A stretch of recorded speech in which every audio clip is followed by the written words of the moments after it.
whatever you thought happened to this victim, we're ending Act 1 with a, oh no, that's not it. There's a big question mark. There's way more to this story than I thought. What happens in Act 1 of a crime drama? Yes, Act 1 of a crime drama. So much happens, right? So we're meeting everybody, all our main characters, protagonist, hero,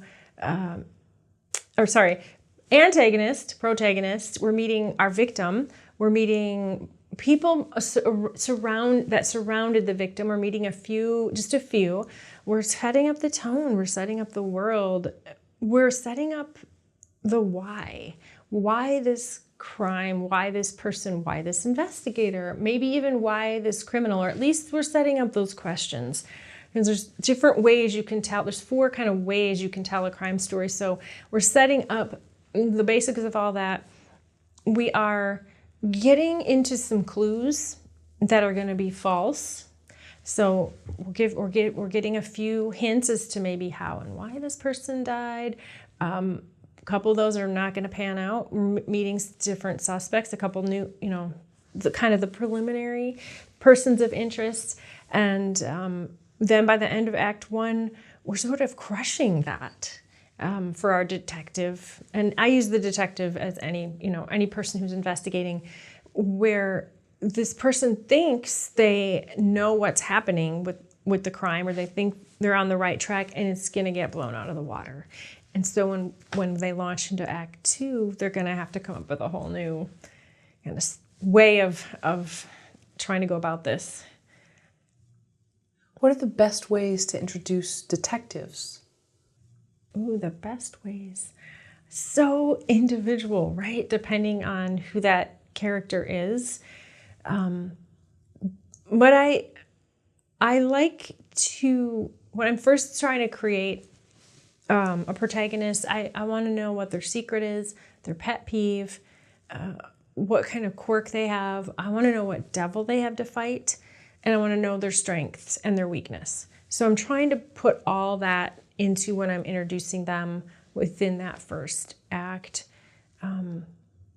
Those are just kind of my checklist, and then of course we go deeper into all that.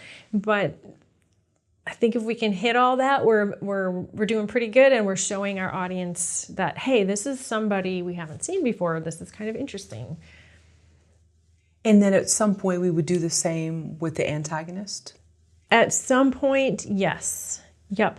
And that can get rolled out a little bit more slowly. And it can get rolled out through the eyes of the crime as well. So even if we don't meet our antagonist for a while, we start to get a feeling of what kind of person this is, based on how they committed the crime, evidence maybe that was left behind, what people are saying about the victim, and maybe people that the victim knew. So, how does Act 1 end? Act 1, I think, needs to end with a bit of frustration for the protagonist, a bit of suspense. It's definitely a question mark.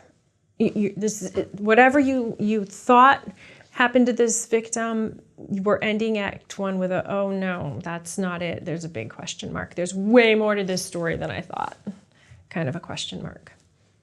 And could that also be in terms of access, like whether it's the POV of a family member or a detective, that they think that the access to solve something or get information, those doors are closed? Yes, it could be the closed doors of access. It could be the closed doors of a piece of evidence they thought was key, or this is it, we're gonna figure it out. It can be any of those things. Maybe they even have a suspect in custody, and then, nope, the alibi pans out and they're off. Now we're back at square one. What are the major beats of Act 2 in a crime drama? They're honestly really the same as any other type of script. You're going to follow the same beats. Like, I'm very much a save the cat kind of writer. I use that as the skeleton of my story. I follow all those beats, except that When I'm laying out the actual case, those beats always pertain to my case and my crime and my protagonist. So, you know, we're going to start the beginning of Act 2 with, we're going to have to go after all new evidence and all new people to talk to because it just didn't pan out in Act 1. By the midpoint, it looks like we may have somebody. Okay, it's all kind of coming to a nice little head of I think we got the person we're looking for. And then by the end of Act 2, everything's crumbled. So, and not just crumbled, like this is all not panning out, we are not on the right track, but are now by the end of Act 2, that kind of all hope is lost moment, our investigator's life is being threatened. It looks like not only are they going to lose the case, but now they're going to lose their life. They've been kidnapped, they've been injured, they're being held up, however you want to do it, they're not going to get it. They're not going to get this case solved.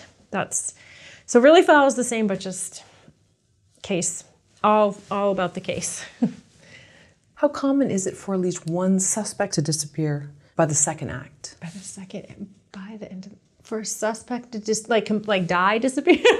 or maybe they've just kind of been ruled out, like you said, their alibi checks out, and or you know, whatever it is. Right, but I mean, by the end of Act 2, you should probably have 3 to 4 suspects who have not checked out, who are done. Like you're gonna run through 3 to 4, because by the beginning of Act 3, your investigator's going to regroup and get themselves back on the right track. And oh wait, now I figured out who's really the real person. Now we need to go after that person. And then maybe if they figured it out, who knows? They may have figured out some of that before, but they can't quite get there. So Act 3 is about actually getting the real killer. But you're going to dispose of probably 3 or 4 before you get to the real one. And how important is it to reach the wrong solution in Act 3? Act 3, I don't believe is really about reaching the wrong solution. I think it's more about, because you've already had a chance to do that in 1 and 2, or you should be doing that in 1 and 2. By Act 3, you're coming up with a final battle plan. Now you've got it kind of figured out. And it's really more about that battle plan and executing that battle plan to really go in and get the real killer, the real suspect. So it becomes more about figuring out that plan, executing that plan.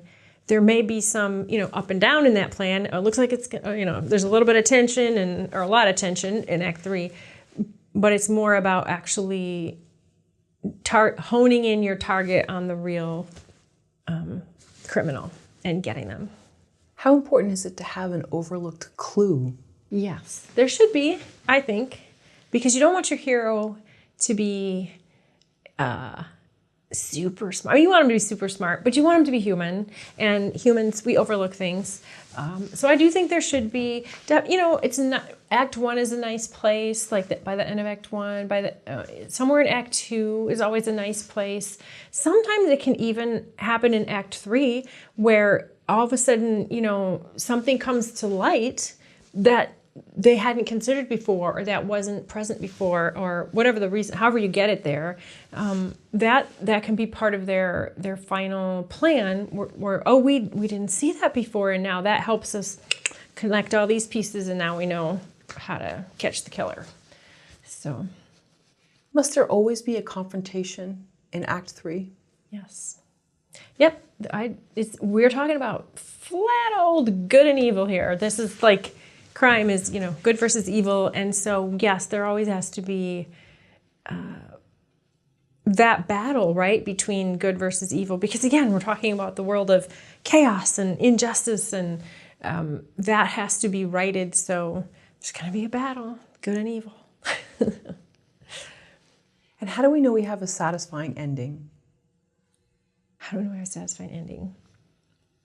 We know we have a satisfying ending when whatever chaos or injustice was set up at the beginning is now ordered, is now righted, is now somehow redeemed. And this happens even in capers, even when the bad guy wins or loses in capers, because whatever you're setting up, I keep thinking of Hell or High Water, because there's this really bad injustice that's set up at the beginning with the mother of these two brothers. And by the end, the criminals, who are our bad guys, these brothers, but we're rooting for them, right? They do this thing, this criminal activity, and even though there's a big sacrifice that happens to one of them, the mother's situation is righted, it's restored.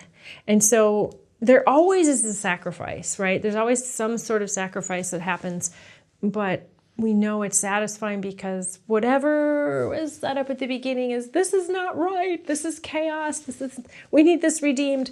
That thing is redeemed at the end. So whether it's big or little,